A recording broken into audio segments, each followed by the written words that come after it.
জ্বর, খুব জ্বর, জ্বরে কাজ করতে পারতেছি না, চলতে পারতেছি না। 10টা বাজে যায় তাও ঠান্ডা ছাড়তেছে না। সকাল থেকেই আমি যে কুয়াশা পড়ছে আমরা তো বেড়াতে পারতেছি না, কাজে যাইতে পারতেছি না। যে কুয়াশা দিনের বাজে 10টা 11টা এখনো কাজে যাইতে পারতেছি না কুয়াশার জন্যে। ঠান্ডার মধ্যে কোনো কাপড় চোপড় নাই। বৃদ্ধ মানুষেরও খুব অসুবিধা হইতেছে ঠান্ডায়। ভালো মানুষ তো একটু চলিফিরি খাইতে পারে, বৃদ্ধ মানুষ তো চলিফিরি খাইতে পারে না। তাদেরকে যদি কিছু সাহায্য করতো সরকার থেকে খুব ভালো হইতো। এই কুয়াশার কারণে অনেক সমস্যা হয়।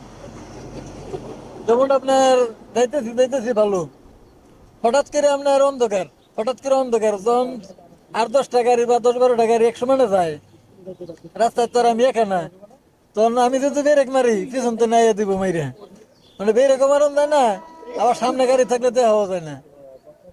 আর শীতও বেশি, অন্য অন্য দিনের তো আজকে শীতও বেশি, কুয়াশাও বেশি। খুব ঠান্ডা পড়েছে, তার জন্য আমরা বাসা থেকে বের হইতে পারি না, খেলাধুলা করতে পারি না, স্কুলে যাইতে পারি না। এত শীতের জন্য আমাদের সর্দি কাশিও হয়, নাকে দিয়ে পানি বের হয়। এই যে কুয়াশার পরিস্থিতি দেখা যাচ্ছে, তাতে আশা করা যায় আর অল্প কিছুদিন গেলে আমাদের আয় ইনকাম একদম কমে যাবে, কারণ কুয়াশায় মানুষ বের হবে কম। আমাদের মানে সবারই এক প্রকার অসুবিধা। অন্য অন্য বছরের তুলনায় এবছর খুব মানে কুয়াশার বা ঠান্ডার ইয়েটা বেশি। মানুষও কত ঠান্ডা লাগতেছে, গরু ছাগলও তো ঠান্ডা, মানে ঠান্ডা সেই রকম প্রচুর ঠান্ডা বাড়ছে।